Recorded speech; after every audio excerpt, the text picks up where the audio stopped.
ഹോസ്പിറ്റലൊക്കെ നമ്മൾ തുടങ്ങുമ്പോൾ ഈ കാലഘട്ടത്തിൽ നമ്മൾ ഈ ഡിസംബർ 25 ഉദ്ഘാടനം ചെയ്തതാണിത്. ഇത് വലിയൊരു വെല്ലുവിളി തന്നെയാണ് ഇത്തരത്തിലുള്ള സ്ഥാപനങ്ങൾ ആരംഭിക്കുക എന്ന് പറയുന്നത്. കാരണം കോർപ്പറേറ്റ് ഹോസ്പിറ്റൽസ് വരുന്നു.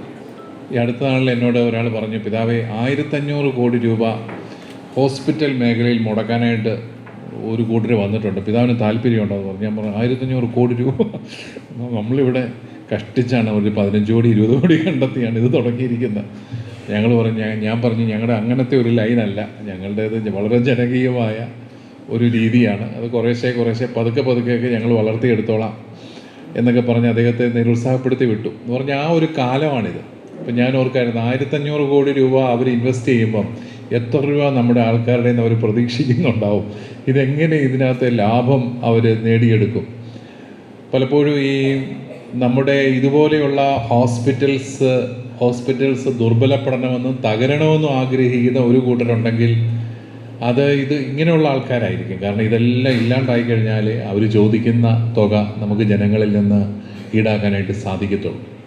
പക്ഷേ നമ്മളെ ആശങ്കപ്പെടുത്തുന്ന ഒരു കാര്യം, നമ്മുടെ ഇതുപോലെയുള്ള ആശുപത്രികൾ ഈ നാടിൻ്റെ ആരോഗ്യ മണ്ഡലത്തിൽ നൽകിയ സംഭാവനകൾ പാടെ വിസ്മരിച്ചുകൊണ്ട് നമ്മളെല്ലാം ഒരു വല്ലാത്ത രീതിയിൽ ചിത്രീകരിക്കുന്ന ഒരു പ്രചരണം ഈ സോഷ്യൽ മീഡിയയിലും മറ്റുമെല്ലാം നടക്കുന്നുണ്ട്. പ്രൈവറ്റ് മേഖലകളിലെ എല്ലാ സ്ഥാപനങ്ങൾക്കെതിരെയുമുള്ള ഒരു നിലപാട്, അത് ഒരു സോഷ്യലിസത്തിൽ നിന്നൊക്കെ വരുന്നതാണോ എന്നെനിക്ക് സംശയമുണ്ട്. ഇടയ്ക്ക് കോൺഗ്രസ്സുകാരെ ആ സോഷ്യലിസത്തിൻ്റെ പ്രേതം പിടികൂടാറുണ്ട് കേട്ടോ, നിങ്ങളും കൂടെ ഒന്ന് ഓർത്തോണം. അതായത് എല്ലാം ദേശസാൽക്കരണം, അതൊക്കെ എങ്ങനെയാണ് ഒരു നാടിനെ നന്മയിലേക്ക് വളർത്തുന്നത് നമുക്കറിയില്ല. അപ്പോൾ അങ്ങനെ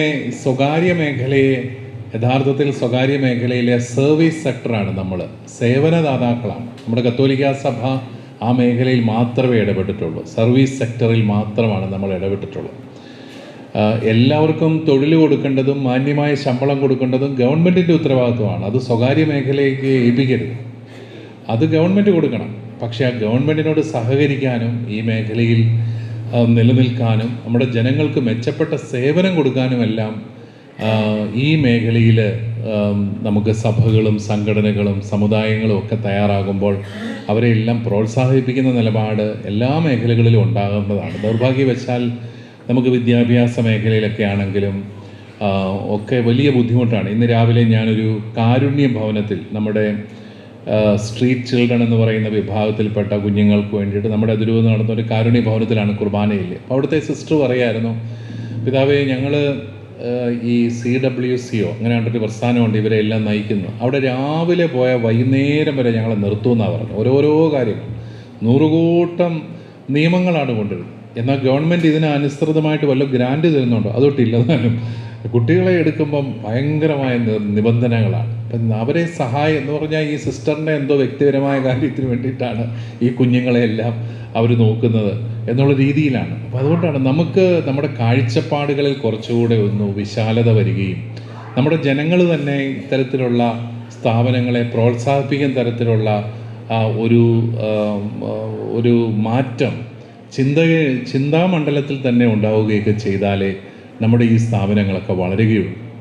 എൻ്റെ ഒരു വിചാരം, നമ്മുടെ ഇപ്പോൾ ചെറുപ്പക്കാരൊക്കെ നമ്മുടെ നാട്ടിൽ നിൽക്കാത്തതിൻ്റെ കാരണം എന്താ? ഇവരെല്ലാവരും UK പോകുന്നു, ഓക്സ്ഫോർഡ് യൂണിവേഴ്സിറ്റി പഠിക്കാനൊന്നും അല്ലല്ലോ. അവർ പോകുന്നത് എങ്ങനെയെങ്കിലും അവർക്ക് കുറച്ചുകൂടെ പൈസ ഉണ്ടാക്കണം. നമ്മുടെ നാട്ടിൽ പ്ലേറ്റ് കഴുകാത്ത കുഞ്ഞുങ്ങൾ അവിടെ പോയി മക്ഡൊണാൾഡ്സിൽ പോയി ജോലി ചെയ്യുന്നത് നമുക്ക് കാണാം. പെട്രോൾ പമ്പിൽ രാത്രി ഉറക്കളച്ച് നിൽക്കുന്നത് നമുക്ക് കാണാം. ഈ ഇവരെല്ലാം കഴിവുള്ള പിള്ളേരാണ്. പക്ഷേ ഇവരൊക്കെ എന്ത് ജോലിയും തയ്യാറായി വിദേശത്ത് പോകുന്നുണ്ട്, തൊഴിലില്ലാത്തത് കൊണ്ടാണ്. തൊഴിലുണ്ടാകണമെങ്കിൽ എനിക്ക് തോന്നുന്നു ഗവൺമെൻറ് മേഖലയിൽ 2% തൊഴിലുള്ളൂ എന്നാണ് ഞാൻ എവിടെയോ വായിച്ചു കേട്ടത്. വെറും 2% തൊഴിലേ കൊടുക്കാനേ ഗവൺമെൻറ്റിന് സാധിക്കുന്നുള്ളൂ. പ്രൈവറ്റ് മേഖലയെ നമ്മൾ വളർത്തുകയും അതിനകത്ത് തന്നെ സേവന മേഖലയെ പ്രത്യേകമായിട്ട് കരുതുകയും പ്രോത്സാഹിപ്പിക്കുകയൊക്കെ ചെയ്യുന്ന ഒരു നിലപാട് എല്ലാ മേഖലകളിൽ നിന്നും ഉണ്ടായാൽ മാത്രമേ നമ്മളെപ്പോലെയൊക്കെയുള്ള ഹോസ്പിറ്റൽസിനൊക്കെ നിലനിൽക്കാനായിട്ട് സാധിക്കത്തുള്ളൂ. അല്ലെങ്കിൽ നമ്മൾ കുറച്ച് നാൾ കഴിയുമ്പോൾ നമ്മൾ ഈ മേഖലകളിൽ നിന്നെല്ലാം പിന്മാറും. നിങ്ങൾ ശ്രദ്ധിച്ച് കാണും, കുറേ നാളുകൾക്ക് മുമ്പ് ജുവനൈൽ ജസ്റ്റിസ് ആക്റ്റൊക്കെ വന്നു. അതിൻ്റെ ഫലമായിട്ട് നിയന്ത്രണങ്ങൾ കർശനമാക്കിയപ്പോൾ നമ്മുടെ ഒത്തിരി സിസ്റ്റേഴ്സ് അനാഥ മന്ദിരങ്ങൾ നിർത്തി. പൂട്ടി. അതുപോലെ ഈ പരിചരണ കേന്ദ്രങ്ങൾ അവർ പറഞ്ഞ് ഞങ്ങളെക്കൊണ്ട് നടത്താൻ പറ്റുകയില്ല, ഈ വല്ലാത്ത നിയമങ്ങളാണ്. ഓരോ കുട്ടിക്കും ഇത്ര സ്റ്റാഫ് എല്ലാം വെച്ച് നമ്മുടെ കന്യാസ്ത്രീകൾ ഇതെല്ലാം ചെയ്യുന്നത് അവരുടെ ഒരു ജീവിതത്തിൻ്റെ ഒരു സമർപ്പണമായിട്ട് അവരെല്ലാ ജോലിയും ചെയ്ത് അങ്ങനെയൊക്കെയാണ് സ്ഥാപനങ്ങൾ നടത്തുന്നത്. ഇത് ഗവൺമെൻറ് നിയമം അനുസരിച്ച് ഓരോ കുട്ടിക്കും ഇത്ര പേരെന്നൊക്കെ പറഞ്ഞാൽ ഞങ്ങളെ നടത്താൻ പറ്റുകയില്ല, പൂട്ടുക എന്ന് പറഞ്ഞ പോലെ നമ്മളെല്ലാം ഈ മേഖലകളിൽ നിന്ന് പിന്മാറുന്ന ഒരു സാഹചര്യമാണ് വരുന്നത്.